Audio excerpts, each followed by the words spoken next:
it was my skin color.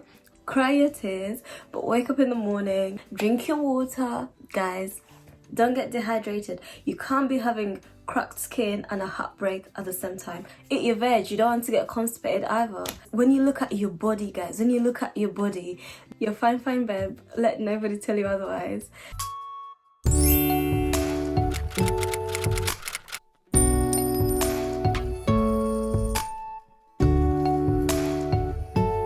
Hello everybody, welcome to my channel. It's Belinda. If you're new to my channel, welcome. If you're a returning viewer, welcome back. This video is going to talk about maybe tips I'd have given my younger self to kind of get through life. So first thing I'm going to go for is affirming yourself. Affirm yourself daily. I feel like that's one thing you should never ever forget. When you're younger, you've got the tendencies to speak to yourself negatively and not appreciate yourself. For example, in my case, it was my skin color. It's not as obvious, I guess. In Uganda, it wasn't as bad because people were like me anyway. I felt it the most when I moved here, and of course back in the day, you know, there's the whole lighties and everything, and obviously I'm darker skin, like, you know, the darker side of chocolate. But anyways, it was a darker skin tone and I really did struggle with it. It's not something that was a big part of my identity, if that even makes sense. I feel like skin color became a bigger part of my identity when I moved to the UK, and yeah, that was a bit difficult to kind of understand why, you know, it was such a big deal. And yeah, but anyway, I struggled with that as well, especially because I'd just come over. God knows I looked anyhow. I didn't know a lot of the trendy stuff kids were doing here. You know, I had been in like Ugandan boarding school all my life, so I never really quite grasped the concept of everything that was going on. So I used to talk to myself, honestly, very negatively. So that's the one thing that I would say I would change. I would affirm myself better. One thing you should not do is the negative self-talk. You know, love yourself, fake it till you make it. When you look at your body, guys, when you look at your body, don't let your mind wander to the negatives. Oh, my belly is too fat, oh my this is too this. Let yourself be. Like, tell yourself you're beautiful when you wake up, because you are. Another thing I'll talk about is financial literacy. I wish I had better financial literacy, you know, earlier on, because things like, okay, so I went to uni, you know, and you've just started uni, your student loan dropping, they're giving you interest-free overdrafts, credit cards, you know, are rolling in, because of course your account looks like it's popping because, you know, some income flowing. So what's the word I'm looking for? The offers were tempting, and of course I got a credit card as a student. I didn't think I need it. The thing is, if you've managed to understand how finances work at that point, you know, at a younger age, and you understand that you can build your credit with a credit card and you're using it the way that you should do, I'm not talking to you. I'm talking to people like that maybe got the credit card because it was offered, not because you needed it, but you're just thinking, more money, you know. So the problem with that is initially as a student it's interest free, but after you become a student, you know, a graduate, I think sometimes they give you like a year grace period and then the interest starts kicking in. So if you're not financially stable by the time the interest starts kicking in, it's going to be an issue. So aside from credit cards anyway, I would say I'd have a better budget. You know, I'd budget when it comes to things like going out. I would set myself a spending limit. You know, I would just look out basically for how I use my money. Not that I wasted it, you know, I had other like responsibilities to look after, but you know, there was a bit of wasting going on. I could have used my money a bit better. That's all I'm saying. I didn't. I could have saved up some more. You know, it could have helped me later on. The other thing I would probably tell myself is people change, and it's okay. It's fine. People change. Your closest friends, people you've grown up with, will change. How you deal with this though will kind of determine the course of that particular relationship. And again, for me, like, I feel like I'm a hoarder when it comes to relations and friendships. I do not like losing a single person in my circle. I hoard people and I hold on to people. I have a few friends from nursery school that I still know. Yeah, like I said, people grow, and I think allow yourself to give them the space to grow into themselves. It's a bit difficult though, because sometimes people grow ahead of you, or sometimes you grow ahead of people. Many times there'll be a little bit of a clash if you feel like you're at a different point, and it's going to cause friction, or it's going to cause, you know, you're going to end up fighting for no reason. I would say learn to love from afar for a little while and see how that gets on. Most people would understand. Like, most people, once they get to the place that you were, they would understand. It would click, that they would be like, okay, this is what she was going through, and you know, your friendship will probably move on. Alternatively, you can speak to people and say, this is how I feel. Unfortunately, sometimes when we're younger, we don't really have a wide array of, you know, we don't give people much chance to be understood. Like, you see people, they're different from you, and you're like, oh my god, she's different, and you don't give them chance to kind of develop into themselves. So life treats us all differently, and we pick up habits that maybe we did not intend to continue on with. So have chats with people if you can. If you can't, love from afar up until you're able to deal with whatever it is that is going on. If it's not beneficial for you, it's okay to cut people off as well. Some people are seasonal, some people are permanent. Understand the difference between the two as well. The other thing that I would tell myself is, this one is difficult, and the other thing that I would tell myself would be to love myself through heartbreaks, because I feel like when I had heartbreaks, I really spiraled. Those are the times where I had like a bit of self-hate going on. I never really looked after myself. Your head is in, you know, a bad mental space. It's very difficult to focus on the things that are more positive. But the thing with heartbreak is, if you do not look after yourself, you're going to spiral more, because on top of the heartbreak, you're going to be looking different. So now you're also going to be looking like, babes, I was a snack during the relationship, but now, you know, fine girl like me, I'm looking anyhow. Don't get to that point. Cry your tears, but wake up in the morning, do your skincare routine, drink your water. Guys, don't get dehydrated. You can't be having cracked skin and a heartbreak at the same time. Drink your water, eat your veg. You don't want to get constipated either.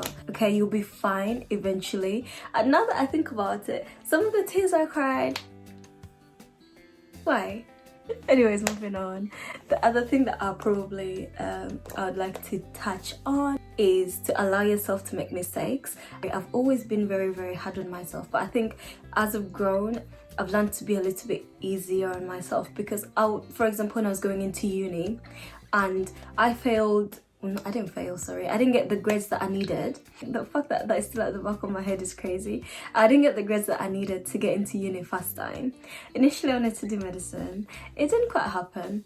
If you saw the choices I put down, guys, I didn't get in. I had to go through clearing, and I remember that entire process. I was like, you failed, I can't believe you couldn't get basic grades. Like, I was so used to doing well in school that when I got the grades that I got BCC instead of getting, I think the offer I was given actually was AAB.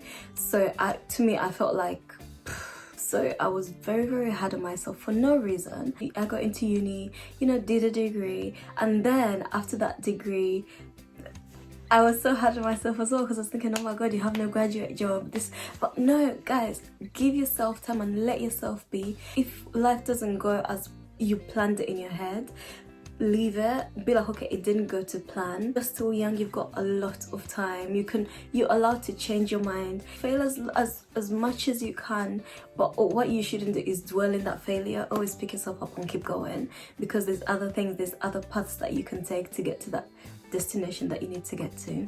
Another thing that was really important to me that I think is worth highlighting is, after you've been to uni and you know and you graduate and everything, graduation is an amazing day. It's an amazing day. It feels great. I remember they tell you the world is your oyster and you're like, yes, oh my god, the world, I'm going to conquer the world, everything.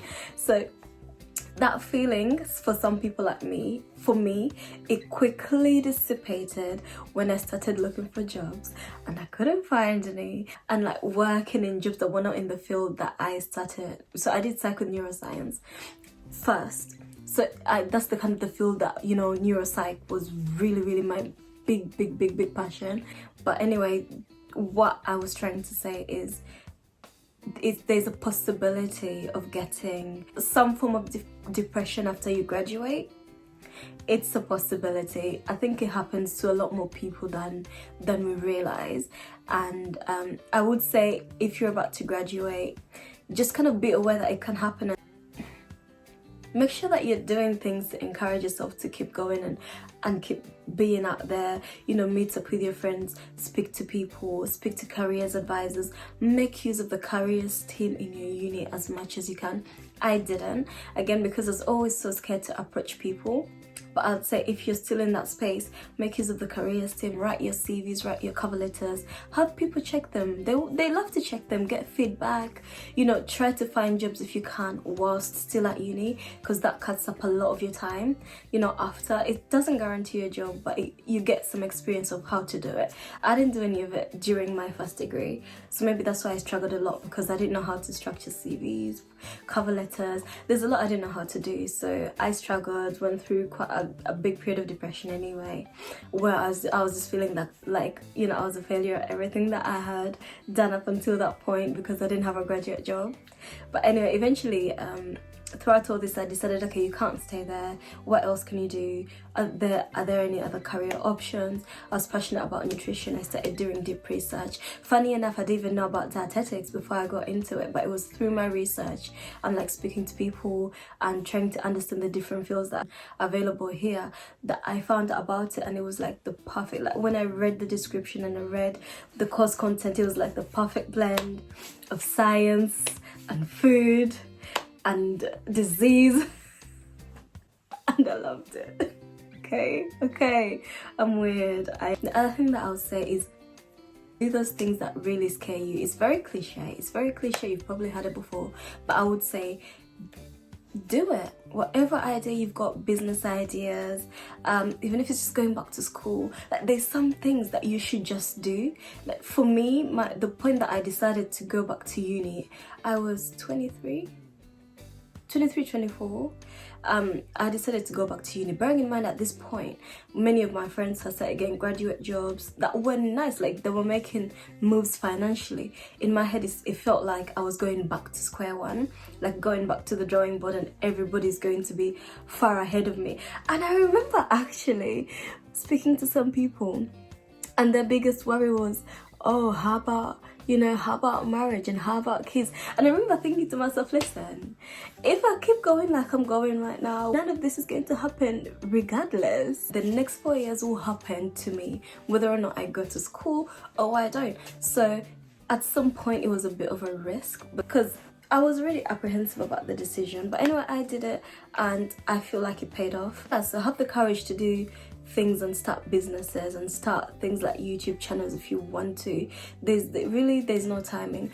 Be confident in yourself, because if you're shy or you're always like you're scared to do things or scared to approach people like I was, you're going to miss out on opportunities. Be aggressive towards getting your goals. Don't be too shy about, oh my god, what will this person say? If you want information and you know a person in your vicinity that has the information that you need, speak to them. What have been their challenges? What have they gained? You know, find a mentor. If you have an end goal, find a mentor that's already there and pick their brains on how they got there. You'll be surprised what you learn. Honestly, you'll be surprised what you learn. When I was younger, I harbored quite a few insecurities, and I felt I let them stand in my way of doing things that I needed to do to progress. For example, my accent. So obviously I moved from Uganda to here when I was 15, bang in the middle of my teenage years. Of course, kids here were not guys, teenagers are not kind people. I'm sorry, they're not kind. I always kept to myself anyway because I was quite shy. Kept to myself. I tried to speak less in class. I tried to not speak to a lot of people, like friends wise, because I was just so scared that people would laugh at me. And I don't even know why, because okay, I know why. I was young and it was a big deal to me then. Being embarrassed was a bigger deal to me then than just getting on with my life. Because initially you want to fit in, so every time I tried to sound like I was from London, it just came off forced and wrong. So at some point I had to be like, Belinda, you'll sound how you sound. and that's fine. So, you know, I let my accent develop naturally to whatever it is now. I don't know what type of accent it is, but it's how I speak, and that's on that. I hope you enjoyed this video. I hope it was nice and you liked it. Don't forget don't forget to comment, like and subscribe, and remember, you're fine babe. You know, it's okay, you're fine babe. Let nobody tell you otherwise.